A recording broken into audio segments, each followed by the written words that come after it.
Indeed been a moment since I spoke about y'all boy Kawaki, but man, oh man, Boruto 2 Blue Vortex chapter 32 has left us with some questions and zero answers, right? Because for the most part throughout this Mamushi invasion arc, I can respectively say, figures like both Boruto and Kawaki have been playing the role of overseer throughout this mission, and rightfully so, as we understand.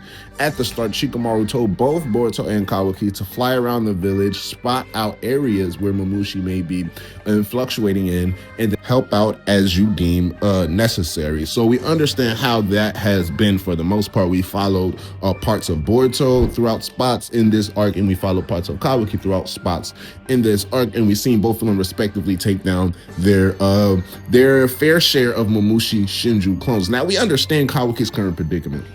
His last big battle was against this guy, Jura. And as far as we know, Kawaki believed to exert as much energy, as much power as possible as that he deemed his body capable of at the time in order to take down this guy Jura. Yet everything that he threw at Jura was met with a simple, you know what I'm saying, why are we doing all of this, Kawaki? You know what I'm saying? All we really need is love. You feel me? And Jura deemed, fighting wasn't really necessary in a moment or a situation where he felt like his words can prove useful, right? Trying to gather intel information. But Kawaki understood, had it been more effort, especially on this guy Jura's end in terms of wanting to end everything right then and there, he probably would have been able to get the job done. I made it a point to emphasize how much of a glass cannon Kawaki has become ever since Amato initially removed his limiters. It's been very long, right? Especially since this chapter, but it's been very long since we've seen this guy manage to take a hit. Now, granted, he did shut down and his body malfunctioned this chapter, yet we see for the first time in a long time, Kawaki has taken a blow, and of course coincides with everything that's happened previously, is lead him, winded, knocked out, or simply laid out flat on the ground. Now, as I stated, the difference here is that he shut down before he was attacked by the Mamushi clones, yet we still see Ikimoto is being very careful in showing how Kawaki takes damage, because he has to stay true to the line Amato used. If you're taking from his defense and adding to his offense, or you're vice versa, that means once one is amped, the other has to be lowered. And if we saw Kawaki get his ass whooped time and time again with his defensive amp, once you lower those defensive capabilities and just really only focus on offense, you have to be extremely careful on how you showcase Kawaki, and also extremely careful in how the character takes damage. Now, if we don't really can recall, think back to earlier when this arc first started. Everybody was still in the preparation stages. Inojin was just finishing up getting all of the basic of his new jutsu down pack, and Boruto was conversing with Sumire over the necessities and the complexities of his new sword, which, mind you, might come in handy throughout the end of this arc. But that aside, and all of these things are happening right as Shikadai and Shikamaru are going over the current plan and what's to happen. We see Shikamaru reports in, Mamushi starts to invade, and at that point in time, we see Kawaki getting off of a table and then proceeding to make his way into the village so he can help out with the mission. So it's safe to say in that time and moment, especially considering the heavy circumstances regarding the story and the heavy implications that narrate Kawaki's life and the parallels that he had with his character and development, it's safe to say that the upgrades that he asked Amato for after fighting Jura, basically to make him a monster beyond all monsters. If his body can't handle Ishiki's power, well then either he's gonna die trying to achieve that form, or literally achieve that form. So those are the only two choices that Amato has. So is it safe to say that Amato was completely done or finished with his upgrades onto Kawaki, or was he still analyzing his body? Was there something else undergoing to where Kawaki's, upgrades or his entire appointment with Dr. Amato was interrupted due to this Mamushi invasion? And we see, as a result, when Kawaki is exerting powers or levels of power that exceed his body limitations, whether that be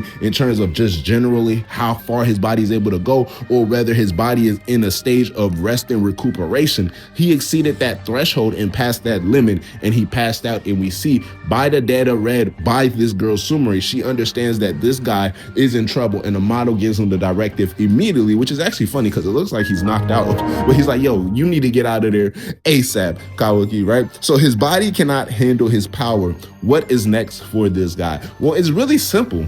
he's gonna get more upgrades, but it's not necessarily in terms of post-Jura fight, he has to get another upgrade because he failed during Mamushi. No, post-Jura fight, his initial upgrades that he asked for was already in an incomplete stage, right? Because Amato was extremely worried and very mindful in letting Kawaki know your body was built to match Ishiki and his power.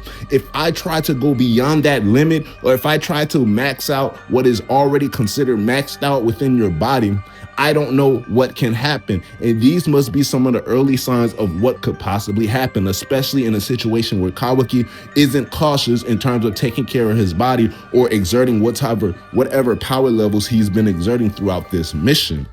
So for all of the Kawaki fans, overheating and exhausting out in this early, you shouldn't be worried. Yes, the jokes are gonna flood in, but if you're like me, right, leading the Sarada pact as I am, I'm taking this as a moment and opportunity, not just to, enjoy the comedic side of it. Sarada's eye popped like a bubble. Yes, that's cool, but enjoy the deeper meaning between these two, characters and the moments that have occurred around these characters, in this given arc, where both Sarada and both Kawaki have respectively earned their beliefs from the fandom and from people within the verse as being one of the strongest assets in the ongoing war against the Ten Tails and against Code. And they both go down in a crucial moment in this arc. It does well, regardless, however Mamushi is defeated now, there have been repercussions throughout this mission. Whether somebody died or not, we see what happened with Lord Kobu and his situation with Shikamaru. It raises tensions to a completely different degree and a completely different level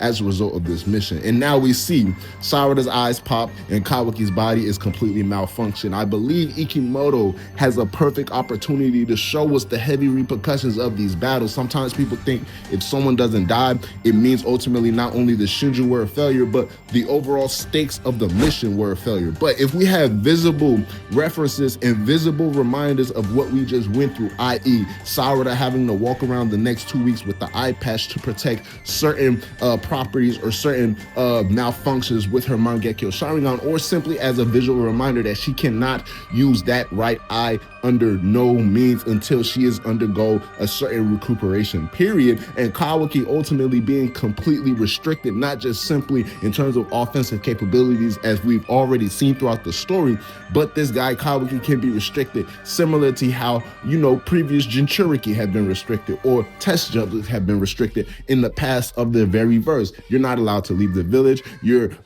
confined to a certain radius vicinity simply because we can't trust you not to act out of pocket and deteriorate and destroy your body any more than it already has been. Now, what will it take for Kawaki to listen under these extreme conditions and circumstances? We understand how irrational he can be.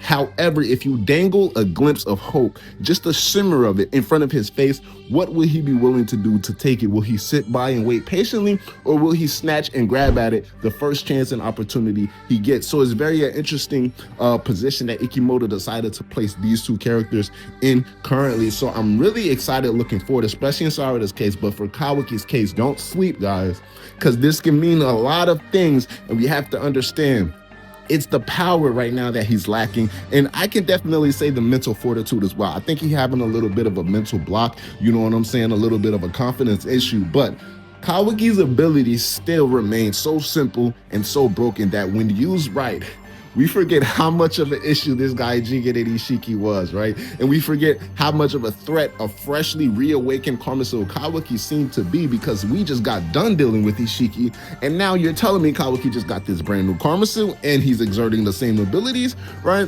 Kawaki has just been in a slump, but once he starts to utilize this power properly, the upgrades are gonna be extremely substantial. Now, I'm not talking about brand new abilities. I know people want that, but Kawaki's bag is honestly deep enough.